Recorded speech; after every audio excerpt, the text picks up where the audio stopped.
एक तरफ हजारों किसान तो दूसरी तरफ पुलिस एक्शन को तैयार।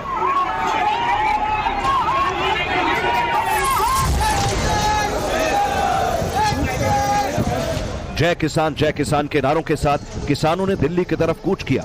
उन्हें नोएडा में ही यूपी बॉर्डर पर रोक लिया गया। पुलिस बंदोबस्त और बैरिकेडिंग ऐसी थी कि चाहकर भी किसान दिल्ली की जमीन पर कदम नहीं रख पाए।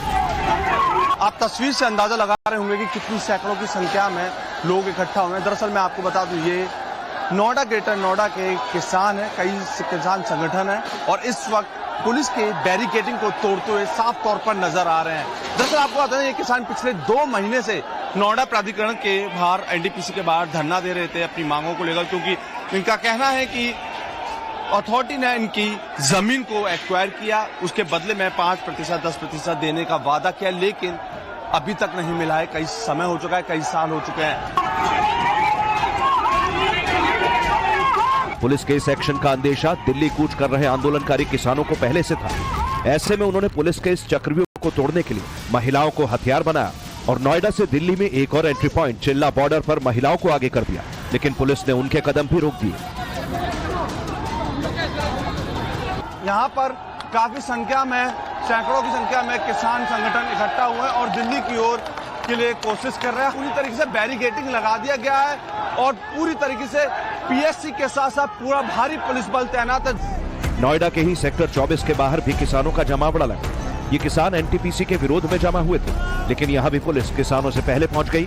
पहले किसानों को समझाने की कोशिश की गई, लेकिन जब नहीं माने, कई किसानों को हिरासत में ले लिया गया और एनटीपीसी दफ्तर को छावनी में तब्दील कर दिया गया। जिस सरकार के कार्यकाल में, और मैं कहता हूं पत्रकार साथियों से, 1 लाख किसानों ने आत्महत्या की है। जब से भारतीय जनता पार्टी की सरकार बनी है 2014 से और आज तक, एनसीआरबी के आंकड़े निकलवा लीजिए, 1 लाख किसानों ने आत्महत्या की है। और जहां 1 लाख किसान आत्महत्या कर ले, आय दोगुनी ना हो, महंगाई को रोक ना पा रहे हो, डबल इंजन की सरकार का क्या मतलब है? किसानों का ये हंगामा और प्रदर्शन सिर्फ आंदोलन का हिस्सा नहीं, बल्कि 2024 के चुनाव से पहले एक एक्सपेरिमेंट है। एक बार फिर किसानों के कंधे पर बंदूक रखकर पॉलिटिकल निशाना साधा जा रहा है। इसे पीएम मोदी के खिलाफ 3 साल पहले किए गए प्रयोग का ही पार्ट 2 कहा जा सकता है। कोई नहीं सुनता, आखिर हम क्या करें? 5 साल हो गए लगातार धरना देते हैं, कौन सुनता किसी की? नहीं माने के आज हम दिल्ली कूच करेंगे, निश्चित तौर पर अपना हक लेके रहेंगे। जो बात छट चुकी है, जो बात सामने आ चुकी है, जो बात बोर्ड में रख चुकी है, जो शासन को जा चुकी है, अरे हम कोई एक्स्ट्रा नहीं मांग रहे। हम ये कह रहे हैं भैया, जो हमारा बनता हो, जो तुमने मान लिया हो, जो तुमने पास कर दिया हो, वो हमारा दे दो। दोबारा वही एक्सपेरिमेंट किया जा रहा है जो 26 जनवरी 2021 को दिल्ली में किया गया। 3 साल पहले कृषि कानून के विरोध में दिल्ली में जो हंगामा काटा गया, उसे दोहराने की कोशिश है। इस बार एमएसपी को मुख्य मुद्दा बनाया गया और इसी बहाने फिर से दिल्ली को घेरने और थाम देने की कोशिश शुरू हुई। आंदोलन के इस पुराने पैटर्न को देखकर पिक्चर क्लियर हो रही है। सेंटर में किसान है और टारगेट पर 2024 का लोकसभा चुनाव। यूपी, हरियाणा, पंजाब और राजस्थान के जाट लैंड को साधने की कोशिश की जा रही है। यानी थिएटर में ड्रामा शुरू होने से पहले ये सिर्फ माइक टेस्टिंग है कि 2024 के चुनाव से पहले ये चेक किया जा रहा है कि कैसे किसानों को भड़काया जाए और उस इलाके में बीजेपी के सारे प्लान फेल कर दिए जाए, जहां बीजेपी ने किसानों के बीच बैठ भी बनाई और वोट बैंक भी मजबूत किया। लेकिन कहते हैं कि काट की हांडी बार बार नहीं चढ़ती। मतलब साफ है, चालाकी से एक ही बार काम निकलता है। यही बात अब किसान समझ गए हैं कि मोदी ही हमारे सबसे बड़े चौधरी हैं, किसी के बहकावे में नहीं आएंगे। लेकिन 2024 में किसको जिताएंगे, ये अभी नहीं बताएंगे। किसानों के इस आंदोलन के ऑर्गेनाइजर्स ने पूरा प्लान फूक फूक कर बनाया। जो किसान या किसान संगठन आसानी से प्लान का हिस्सा बन सकते थे, सिर्फ उन्हें ही जोड़ा गया।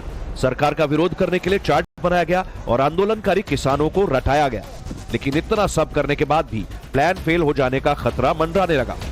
पहले किसानों के दिल्ली कूच करने की तैयारी 13 फरवरी को थी। उसी हिसाब से सब कुछ प्लान किया गया था, लेकिन अचानक आंदोलन की तारीख 5 दिन पहले रख दी गई। इस वजह से पूरी तैयारी धरी की धरी रह गई। हरियाणा और पंजाब के किसानों को अंबाला के पास शंभू सीमा, सिरसा जिले में डबवाली सीमा और संगरूर के पास खनौरी सीमा से ट्रैक्टर मार्च शुरू करना था और दिल्ली की तरफ कूच करना था। लेकिन कम समय में सिर्फ नोएडा में ही किसानों को जमा किया जा सका, जिन्होंने आधी अधूरी तैयारी के साथ दिल्ली कूच कर दिया। सवाल है कि ऐसा क्यों किया गया? क्या ये टाइमिंग किसी टाइमलाइन की तरफ इशारा करती है? सूत्रों के हवाले से खबर है कि राष्ट्रीय लोकदल के अध्यक्ष जयंत चौधरी ने दिल्ली में बीजेपी नेताओं से मुलाकात की। दूसरी तरफ नोएडा से निकलकर किसानों ने दिल्ली बॉर्डर पर जाम लगा दिया और आंदोलन कर रहे हैं। दोनों तस्वीरें दिल्ली एनसीआर की हैं और दोनों ही तस्वीरों में कनेक्शन भी और खबर भी एक दूसरे से कनेक्टेड है। नोएडा के किसान भले ही मुआवजे को लेकर आंदोलन कर रहे हैं, लेकिन असल में जो पिक्चर कैमरे में कैद होती है वहां पूरा फैक्ट नहीं होता, उसकी थ्योरी भी होती है। राकेश टिकैत इस आंदोलन में भी मुख्य भूमिका में है, जिनके संबंध अखिलेश यादव से छिपे नहीं।